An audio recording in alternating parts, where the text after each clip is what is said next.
buwan na ngayon ang standoff sa Panatago-Scarborough Shoal. Sa halip na mabawasan ang tensyon sa pagitan ng Pilipinas at China, tila lumawak pa ito at tumindi. Napabalitang ilang Chinese travel agencies daw ang nagsuspinde ng kanilang tours sa Pilipinas.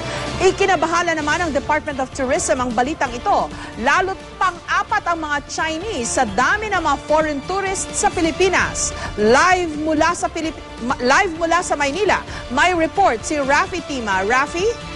Jessica, inaalam na nga ng Department of Tourism kung ilang travel agencies na ang nagkansela ng kanilang mga biyahe patungo sa Pilipinas matapos ngang itigil ng isang malaking online travel service company ang pag-book sa mga biyahe nila patungo sa ating bansa. Nakababahala na nga umano ang ginawang ito ng ilang travel agencies sa China, pero may mga action na umano silang gagawin ayon sa DOT para hindi maging malala ang epekto nito sa turismo sa bansa. Patuloy pang inaalam ng ating Department of Tourism sa kanilang mga opisina sa Beijing at Shanghai kung totoo nga ang balitang kinansela ng malalaking travel agency sa China ang kanilang mga tour sa Pilipinas. Wala pang opisyal na pahayag ang pamahalaan ng China, pero di maiwasang mabahala ng DOT. Yes, we are worried. But as I said, the worry is because that's loss of tourist arrivals, that's loss of our revenues. But this is the same impact that we would have for any loss of tourist arrivals. Sa datos ng DOT, halos 100,000 Chinese ang bumisita sa bansa mula Enero hanggang Marso ngayong taon. Halos dumoble raw ang bilang na ito kumpara noong 2011. Ang mga Chinese ang pang-apat na pinakamaraming foreign tourists na dumarating sa Pilipinas. Pero naniniwala ang Philippine Travel Agencies Association na kayang bawiin ng Pilipinas ang posibleng mawawalang kita mula sa Chinese tourist sa mga turista na galing sa iba pang bansa. Ito rin daw ang tututukan ng DOT. I believe this is temporary. No. But even no matter how temporary it is, the impact is immediate and important. No. So we have to refocus our promotions. So two groups are affected, so maybe the promotion should focus on what we call foreign individual travelers or FITs. Sa kabila ng lahat, siniguro ng Department of Foreign Affairs na ginagawa nilang mas madali ang pagpasok ng Chinese tourists sa Pilipinas tulad ng visa-less entry o kaya pagtatak ng visa pagdating sa bansa. Kailangan din daw munang i-verify ang ilang balita kaugnay ng China. We don't know that. We want to check whether that possibly might be disinformation. As you know, there's a lot of disinformation that's being circulated at this time. Umaasa rin ng DFA na matatapos na ang sigalot sa Panatag Shoal sa lalong madaling panahon.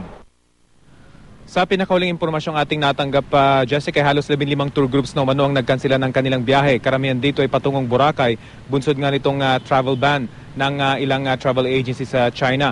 Ayon naman sa DOT ay napakalaking tourism market nga ng China dahil aabot umano ng 90 million Chinese tourists ang lumalabas sa China kada taon. Kaya sayang naman kung hindi natin makukuha kahit kapiraso lang ng bilang na ito. Kaya gagawin daw nila ang lahat para hindi lalo lumala ang epekto ng travel ban ng ilang travel agencies sa China. Jessica? Okay, Rafi, yun na ba ang tawag ngayon? Official na ba? Ginawa na bang official yung travel ban ng mga Chino sa Pilipinas? Sa ating pagkakaalam, Jessica, ay wala namang opisyal na pahayag dito ang pamahalaan ng China.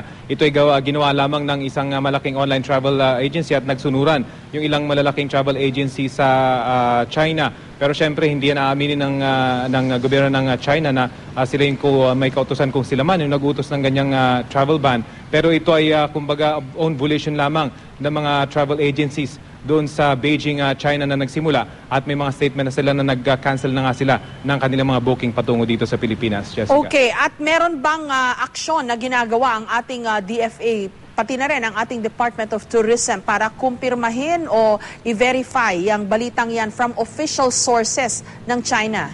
Sa ngayon, Jessica, ang DFA nagve-verify pa at ang DOT naman ay kinakausap na raw yung kanilang opisina sa Beijing at sa Shanghai. Nagtayo na sila ng kanilang mga opisina dito dahil sa laki nga ng market ng China at ayon sa kanilang, kukunin pa nila yung mga impormasyon na manggagaling sa kanila. Pero meron na tayong mga nakuhang balita na meron na talagang nagkansela ng kanilang mga tour patungo sa Boracay. Ito yung pinakamalaking destinasyon na ngayon ng mga mainland o mga turista galing sa mainland China. At ayon sa kanila, kung magkatotoo man na talagang may mga tour group operators na nagkansela, ay ang gagawin na lang daw ng Department of Tourism ay hikayatin yung mga individual Chinese na bumisita sa bansa, Jessica. Okay, maraming salamat, Rafi Tima.